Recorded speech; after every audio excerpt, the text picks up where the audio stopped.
Welcome back, friends and family of the internet and fellow watchers on the wall. Today, I want to talk to you about something that came out about a year ago and it kind of made national headlines and then it was buried.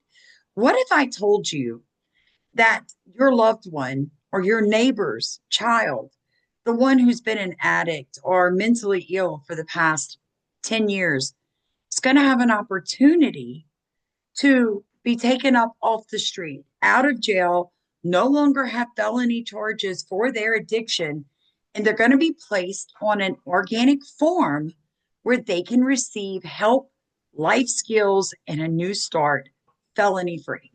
Most of us would be like, yes, that's what I want for them, a new life. But here's the problem. What if I told you that this may not be the answer to prayer that they want you to believe it is? What if I told you that that loved one was essentially going to be a guinea pig to not only the drug companies, but also the doctors, but essentially, possibly the CIA and MK Ultra? I know it sounds insane.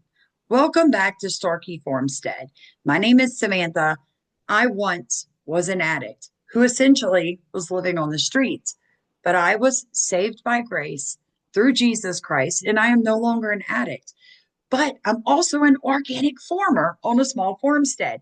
So when I saw this story, I thought, okay, God, I'll tackle this, right? I've got both sides to this down pat. But here's what I need you to understand. Though this program sounds amazing, it is not the first time that America has tried this. We tried this all the way back in the 1930s, and essentially it was a flop. Yes, the CIA got involved, and yes, the people in Kentucky at something called the Norco Farm were essentially used as guinea pigs. There was a 90% recidivism rate, which means they relapsed once they left the facility. And they ran it much like a prison, even though they claimed it was not. So today, what I'm going to do is I'm going to show you actual footage of what that 1930s all the way through the late 1960s Norco Farm looked like, actual footage. We're going to talk about what RFK actually said he wants to do for even autistic children. And we're going to debate whether or not this is even a good idea, because essentially we have a problem in this country. Right now, your legacy farms, so farms that are handed down generation to generation, and your corporate farms are running out of money. Why is that? Well, we've essentially cut off the workforce across the southern border. And ICE has been raiding these farms and picking up the workers. So the rest of the workers, like, I'm not going to work. So if you've got a several thousand acre farm, which is a corporate farm, and there's nobody to work it, the food rots, which proves to be a multifaceted issue. It affects food supply chains, it affects the price of food, it affects the bottom dollar of that farm, whether or not they're going to be there the next year or if that land's going to be sold and turned into a suburban neighborhood. So there's lots of reasons that RFK may have felt like, hey, we could just pick up all the drug addicts from prisons and jails and streets and force them to work as free labor on these farms. Or maybe it was an honest thing. And he thought, being an ex addict himself, this would give people a second chance. I'm going to let you decide. I'm just going to show you all the cool things I found about this topic. And there's a lot of them, all the differing opinions. I'm going to let you decide what you think, you know, is the truth of this, guys. I can tell you that it's probably not going to make people clean and sober, you know. Now, I'm going to let you hear RFK himself as he talks a bit about what he wants to do. I'll let Bobby tell you what Bobby said. You've got a whole generation of kids who is damaged. I'm going to create these wellness farms where they can go to get off of illegal drugs, off of opiates, off of psychiatric drugs if they want to, get off of SSRIs, to get off of benzos, to get off of Adderall, and to spend time, as much time as they need, 3 or 4 years if they need it, to learn to get reparented, to reconnect with communities, to understand how to talk to people. There'll be job training, particularly in the trades. But the wellness farms are not an original idea. Not sure if he's had an original idea since that brainworm went all-you-can-eat Golden Corral buffet on his ass. The model for these wellness farms are based off of wellness camps that he went to in Italy. I've seen this beautiful model that they have in Italy called San Patrignano, where there are 2,000 kids who work on a large farm in a healing center, and they grow. It's a beautiful model. It's good, and that's what we need to build here. Apparently there is a documentary about one of these farms, and I'm sorry I was super busy being filleted and butchered, so I didn't have time to find it and watch it myself. But yeah, there's apparently a documentary that was made about this type of wellness farm in Italy because of how fucking terrible it is. I did read that they would do things like chain people to trees or put them in cages while they were detoxing from certain substances. And I don't just mean illegal substances. Things like SSRIs. On the surface, these wellness farms sound like really innovative ideas, especially for the types of people that appreciate the more organic, natural things in life. But personally held beliefs should never trump, puns always intended, scientific-backed research. According to... Now that you have seen that, you've heard him say it himself. This is what he wants to do. Let me show you what else I found. January 28th, 2025. Could wellness farms change the face of opioid recovery? A closer look at RFK Junior's bold proposal, right? So normally you would see illegal aliens doing this at these massive farms, but you're not going to see that as much right now. So it says RFK Junior's recent proposal for taxpayer-funded wellness farms to address opioid addiction has sparked significant conversation in the mental health and addiction treatment community. At first glance, the idea of replacing or at least supplementing conventional rehab centers with nature-based treatment settings might seem outlandish. After a closer, thoughtful look, you're merging an innovative, holistic method with traditional treatment practices. Coming from the position I come from, I want to make this statement clear. Opioid detox is legitimately the worst thing that you can ever go through other than alcohol detox. But I have also detoxed off mental health drugs like the is it SSIS or SSRS, whatever it is. Y'all know what I'm talking about, as well as things like lithium. That should always be done, the detox, in a hospital setting. And I'm going to tell you why. And I've never shared this before on my channel, but I became an opioid addict through my doctor. I had my last child. He broke my rib. The rib was in 2 pieces. It would not heal. Also had a hip-to-hip hysterectomy when he was only 12 weeks old. So I was having a lot of health issues and I was in severe pain. So my regular doctor was like, well, I'm going to send you, this is back in like 2005, 2006, and send you to pain management. And that started something I wasn't looking for. I was a school teacher with a master's degree, 4 beautiful children, a happy life, a happy marriage, Sunday school teacher. And the next thing I know, 2012 rolls around and I'm a rip-roaring addict. It was not in my bingo cards. But I detoxed because I was arrested. And they had to take me by ambulance to the nearest large hospital, which happened to be New Orleans at the time, that had a cardiac unit. And I was kept on ICU, cardiac unit, for 7 days because my heart rate would not go above 28, 29 beats a minute. My body was so geared to stimulants because for me, an opioid is a stimulant. It's not make Samantha tired, it makes Samantha amped. And because of that, my body crashed and it almost killed me. The pain of detoxing from opioids is like nothing that I can explain to you, but you vomit and have profuse bodily movements, and everything is green. Your bones feel like they are breaking. I didn't have a couple of pill a day habit. I had $1,000 a day opioid habit. It is a miracle that I am still alive.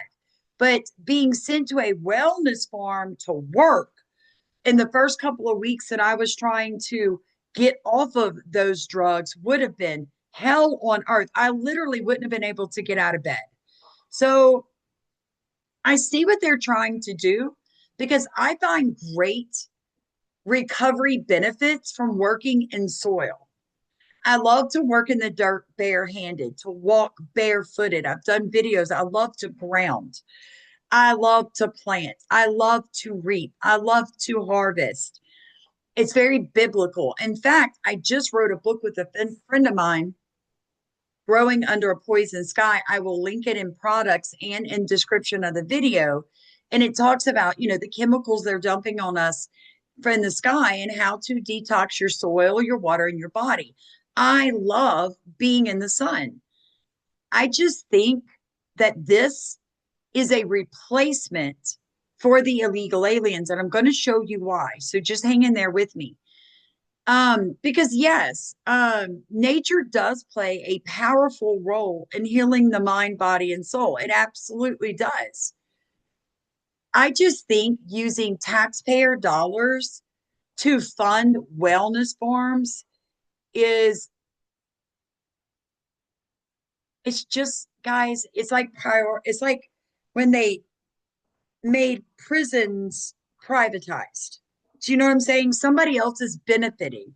They're not worried about these people are not going to be eating the food that they pick, though they make it sound like you will. They're growing and picking food that's going to be sold, if that makes sense to you. So if they do something like this on a farm, what you're going to see is a bunch of money put into these housing units that used to be for illegal aliens, and they have them. Back in the 60s and 70s, there was a lot of money invested through USDA to build housing with showers and bathrooms for the illegal aliens that picked crops. So what you're going to see at these large farms that already have those infrastructures, you're going to see young children and you're going to see addicts and people in prison being put into those facilities with a little new paint. You know what I'm saying? And then you're going to see large cafeteria where they're brought food, the same food that they feed you when you're in a rehab or a prison, which is not even fit for a dog. I know, I ate it for years. It destroys your body. But that's what they're going to feed them, because what they're going to be doing is picking for large corporations. Okay. Because a small farm like me, I don't have room. I don't have anywhere to house people to do wellness on my small acreage, organic, no-till farm. So they're going to have to find corporate farms that can house these people. They're not going to build it from the ground up. They're going to find something already in place. Okay, so wellness farms are not your typical retreats or organic farms. They are purpose-built environments aimed at facilitating recovery through a combination of natural therapies and community support. These settings are designed to provide a nurturing space where participants can engage in activities that both promote physical and emotional healing. So there's nature-based therapy, holistic health practices, community, and social support. Now it says the promise of a hybrid model. The concept of wellness farms suggests a hybrid model, one that combines the best of traditional rehab with nature-based therapy, could provide a more flexible and personalized approach to recovery. Imagine a continuum of care where initial intensive treatment in a clinical setting gradually transitions into a more relaxed, community-oriented environment. This model could address immediate medical needs while also offering long-term benefits through holistic healing. Here's my question. These young, 14, 15, 16-year-olds are getting in trouble. Rather than putting them in juvie, they put them in these holistic forms, but they're not there willingly, you guys. It's forced labor, regardless of how you look at it. Okay, so I want you to hear Kennedy at this Sawyer's Farm, which is what I call a legacy farm in Hillsborough, talking about how farms are basically failing. To be here in Hillsborough, Texas, with the incredible Sawyer family and John Sawyer and his wife and kids. And this is a fourth generation production agriculture farm and have done great work since the 1890s. So as Secretary Kennedy and I are working together with President Trump's vision and his basic task to us, which is not just to make agriculture great again, which we know there are many, many, many challenges today, fighting them every single day, working across the country and the world to open up markets, to bring down the cost of inputs, to make our farmers wealthy again, what President Trump would say.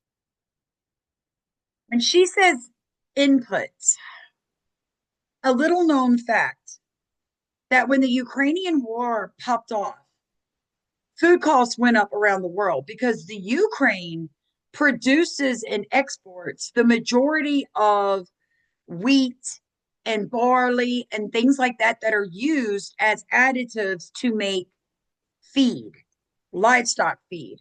Here's the problem we have in America. We have legacy farms that are either cattle or food, but they're no longer both. They have separated the true meaning of agriculture. You either produce wood, which is its own category, or you produce food as in vegetable row crops, or you are a berry farm, or you are a seed farm, or you are a ranch.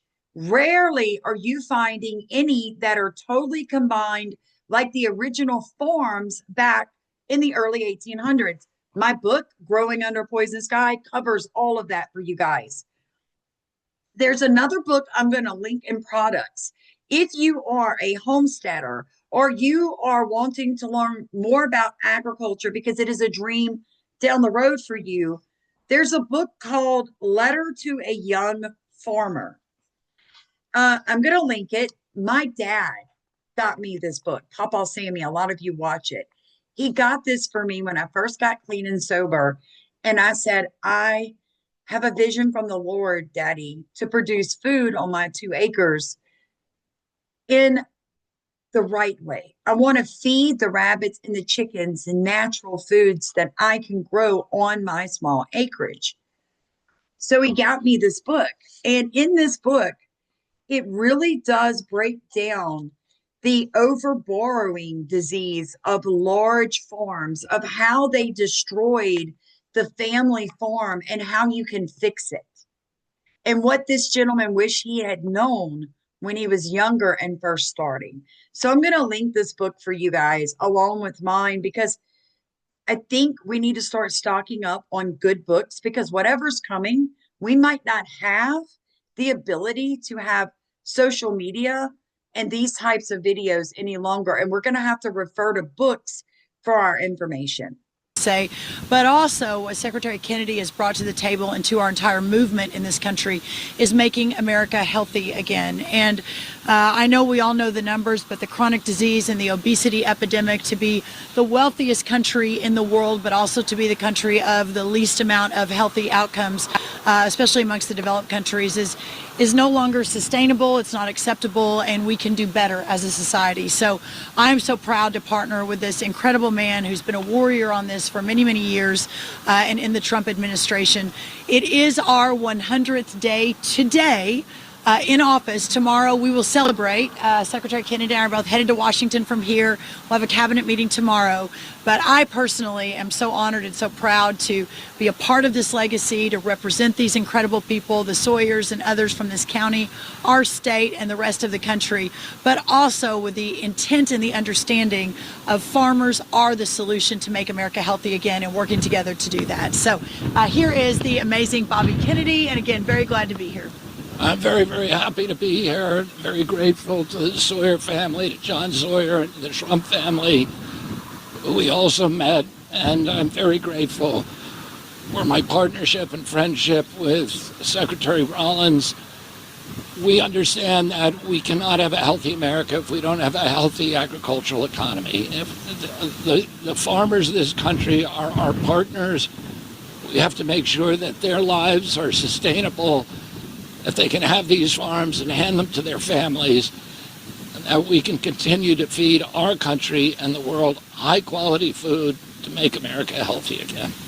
That was beautifully said. All right, we're happy to take any questions. Yes, ma'am. Secretary Kennedy, could you talk about, are you aware of the situation in Johnson County and biosolids, and the fact that over 50 cattle have died in Johnson County? A lot of rural ranchers are concerned about PFAS in the biosolids. Is your office doing more to address this issue of biosolids? We are. The PFAS and PFOAs are a high priority for me. I brought the first case against PFOAs. We won a $633 million judgment. They made a movie about my trial called Dark Waters that was starring Mark Ruffalo. The Waterkeeper movement, which I started, had also been kind of a primary driver for addressing the issues of PFAS contamination. And I do appreciate Kennedy's, he really has been the forefront push for organic. I don't even know if he's aware that this, in my mind, is where they're pushing.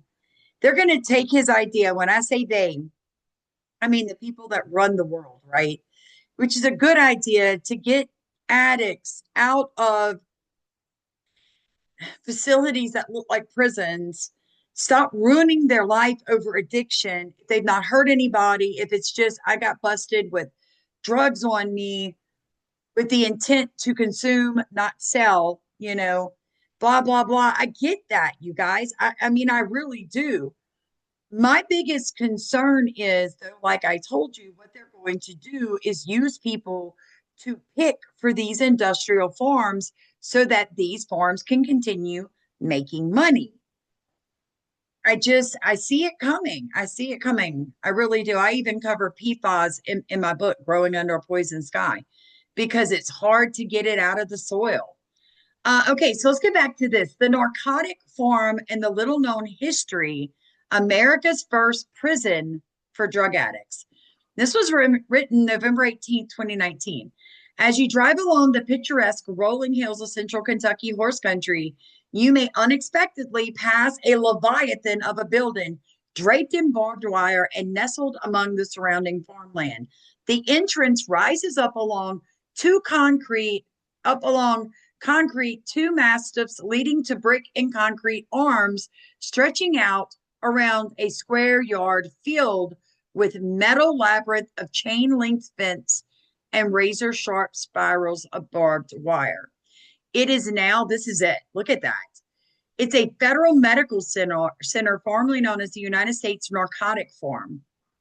It's on the outskirts of Lexington, Kentucky. So it originally started, like I said, as a narco program, and it was called Narco's Inception, and Light Shines a Light on U.S. drug policy and how it's developed into what it is today. It is a cautionary tale when it comes to addressing drug addiction nationally in the wake of what is essentially America's second opioid epidemic. See, we believe that we're just starting to face it in the 80s, but it was here as early as the late 1890s, early 1900s, okay? Bayer aspirin, the German company Bayer, produced a form of heroin that was sold worldwide in the late 1890s, and people were highly addicted. They were addicted to cocaine that was used quite frequently and medications. Today, with 45.2% of inmates being convicted on drug-related offenses, according to the Federal Bureau of Prisons, the connection between drug addiction and incarceration is still salient. All right, so it goes on, it talks about, it was called the Norco Farm. It was originally created to address the US's ballooning prison population. In the 1920s, about half of all prisoners were incarcerated on drug-related offenses. As a result of new opioids such as Bayer's heroin, which became available in 1898, flooding the markets, coupled with the responsive implementation of aggressive new drug laws like the Harrison Narcotics Act. So it keeps going. It was basically, they called it the New Deal for drug addicts and was considered to be an effective compromise between drug enforcement hardliners and social progressives of the 1930s. And it said the nature of Norco's population ebbed and flowed, but it started with the volunteer of self-committing of all manner of addicted drug offenders, as well as non-incarcerated addicts for treatment. Those seeking treatment at Norco were referred to as patients rather than prisoners, and the rehabilitation therapy was based on moral therapy and self-improvement techniques of rehabilitation. But it also tells us it had a consistently high relapse of 90%. Yeah. And this was America's first foray into a disastrous policy that eventually led to the war of drugs. The war on drugs, everybody knows that, right? Wanted to show you guys. Okay, here it is right here. While the issues inherent in the prisoners as guinea pigs models are undeniable, the effects of the policy can be seen in ways today that make its history more complicated. New drugs were tested on narco volunteers and then deemed safe or not for release to the general public. This system had kept drugs such as catobendinine out of the general market and restricted their use to hospitals. Norco was also responsible for the development of methadone, which is still used in medically assisted rehab today. And there are still numerous studies that came out of the facility that have positively contributed to our understanding of addiction and treatment. Ultimately, the death blow to narco can be summed up in two acronyms: the CIA and LSD. In the wake of the infamous MK Ultra experiments conducted by the CIA in the 1970s, narco fell to history. Interestingly enough, while the MK Ultra experiments are overwhelmingly understood to be unscientific, unethical, and dangerous, the experiments done at Narco were the safest and most transparent, and their results are still accepted and useful to the scientific community today. The final Norco patient was transferred out of the facility on December 12, 1976, completing the facility's 41-year history. So there you have it, friends. Anytime you put helpless people who other people already think are out of their mind, are liars, are not worth anything, are the scourges of the earth, the dirt people, they did it to themselves, they deserve what happens. Anytime you put that vulnerable population together into the hands of the federal government, you get this. You get LSD treatments. You get MK Ultra.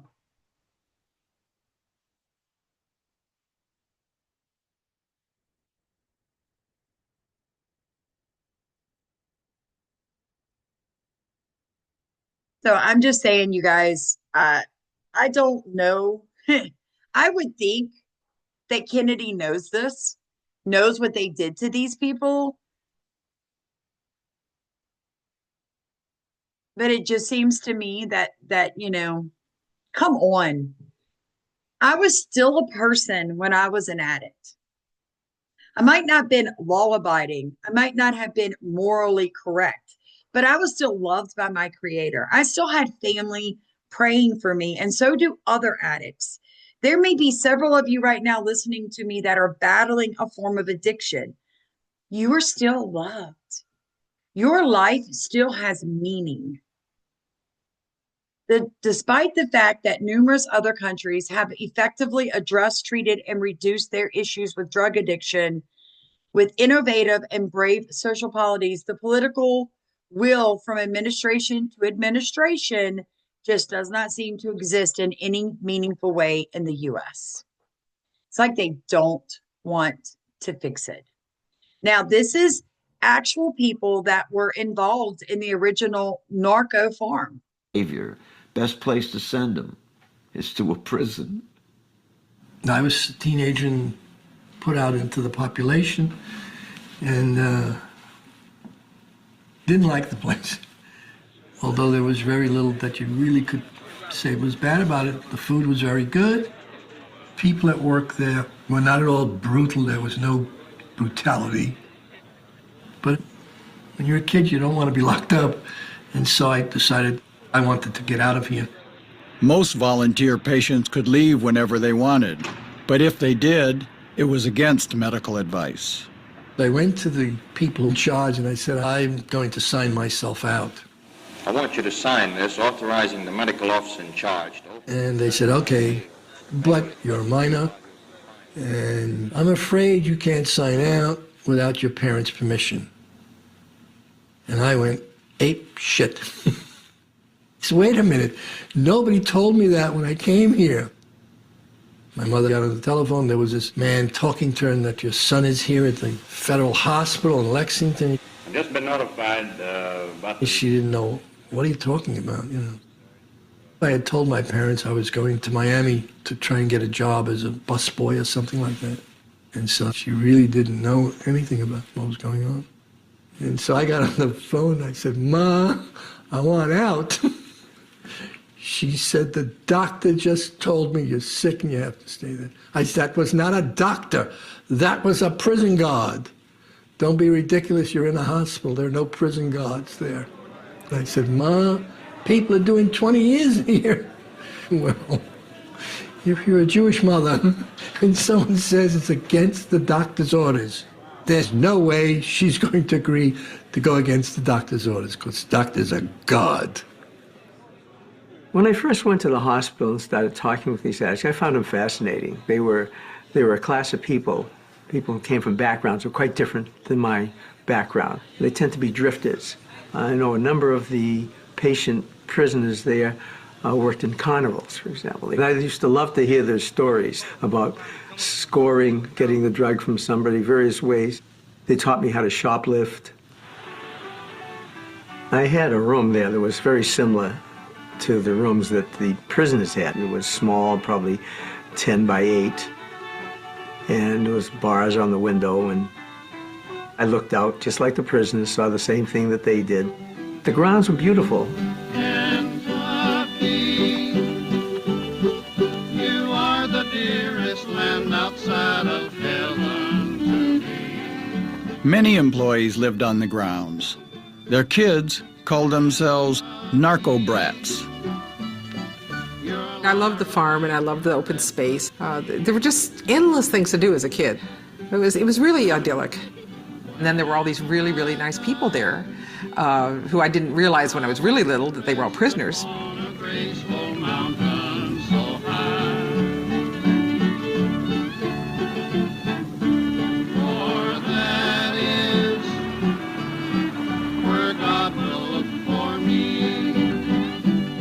The idea behind Lexington was, let's get them out to the countryside, into fresh air with good food, with activities that occupy their hands. I got a job in the dairy, milking cows. Here I am, a teenager from New York, milking cows at 4 o'clock in the morning.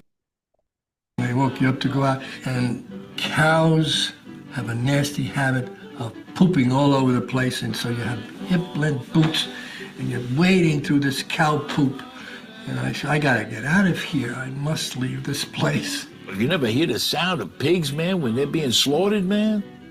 Ah, shit, man. Oh, man, it make you cry, man.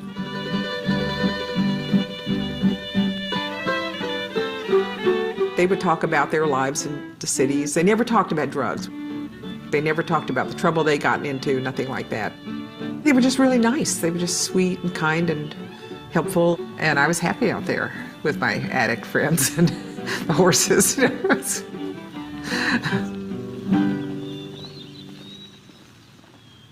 patient was treated better here than he had ever been, probably in his lifetime, after he became a drug addict, because a drug addict makes his living stealing or swindling or robbing or conning someone, and people get down on him.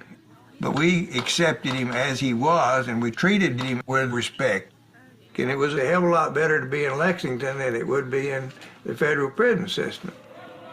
I mean, Lexington was known as a country club.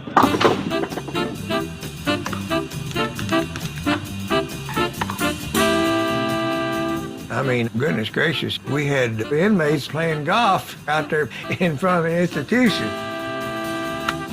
We had a softball team that played teams in town. Plus the fact that we had the jazz band. Throughout the 1940s, 50s, and 60s, the jazz world was plagued by drug addiction. Many of the greatest musicians of the time were users, creating a bohemian mystique around taking drugs. Lexington had one of the best bands that you wanted to hear because there was a lot of top-notch. Howard McGee, he was there, trumpet player. Benny Green, trombone player. Chet Baker. Some of the greatest players of all time passed through the Norco Farm. Sonny Rollins, Lee Morgan, Tad Dameron, Stan Levy, Jackie McLean, Red Rodney, Elvin Jones, and many others. It was such a mecca for jazz musicians that some checked themselves in just to play with the masters. They were great jazz musicians, but at the time they were just drug addicts, you know. But now, looking back, we think of them as legends. So at this Norco farm, they actually had this stage built. Out of curiosity, because I haven't found it yet, but I'm willing to say that everything that they grew on that farm was sold. And tickets were sold to these concerts. Guys, I'll link all this in description for y'all. It sounds amazing, doesn't it? Until you really realize that in the background, they were testing drugs on these people to see if they were safe for the masses. They created methadone there, using it on these people. They watched people detox. The CIA came in and shot people up with LSD. So on one hand, it looks beautiful.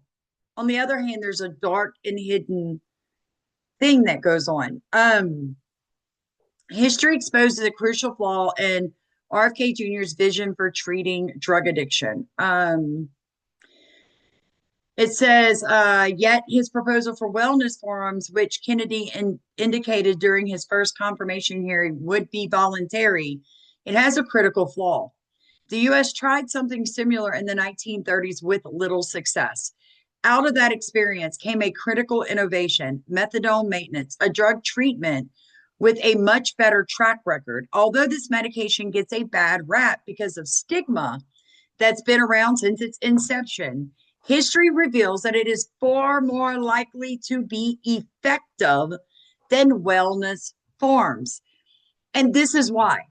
You can give someone methadone, detox them off pain medication, and then put them back in their daily life. Put them back in their daily life. Because otherwise, you have to put people into this narco facility, and it's going to cost taxpayers thousands and thousands of dollars a month. Norco was unlike a typical prison, and that's per person, thousands and thousands per month per person.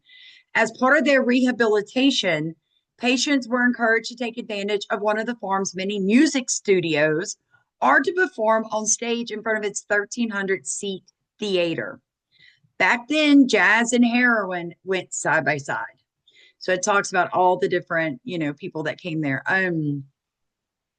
Norco's model also included therapeutic labor on the institution's sprawling farm, where men from the city learned how to milk cows and grow kale in an idyllic setting, rolling green fields, silos, dairy farms, tomato crops, and cows grazing in the clover, which is really not how it happens. You got to be careful giving cows clover because it will actually bloat them really badly.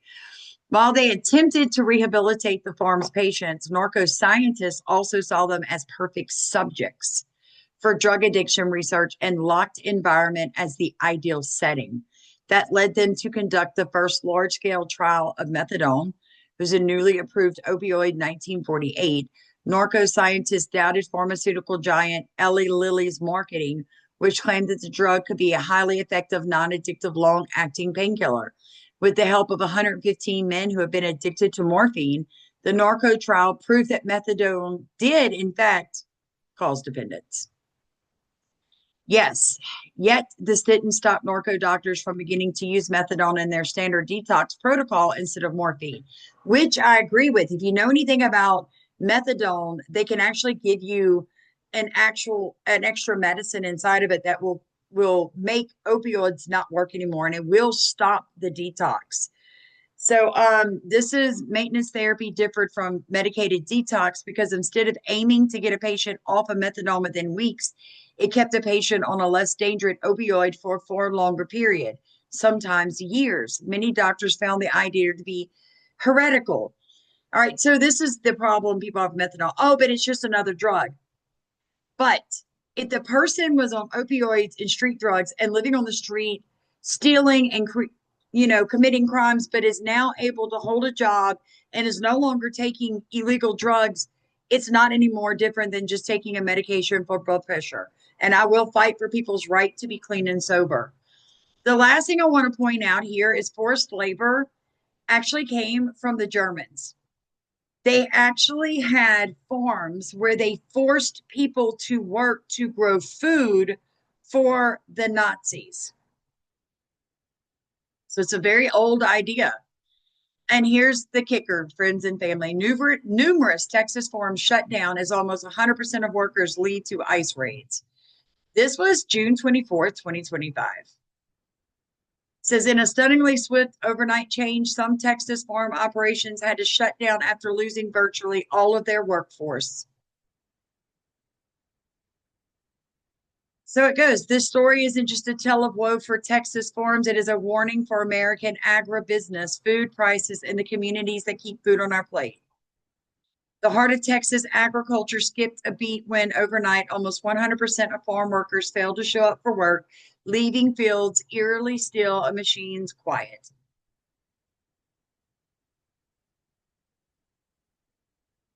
So if you were the federal government and you realized removing illegal aliens might leave you without a workforce for American farms and agriculture was a big part of your GPD, what would you do?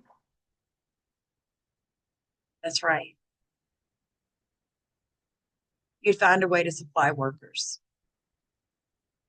So the same farms that once used illegals and, migrant workers from across the border will now get addicts and young children with autism and behavior problems.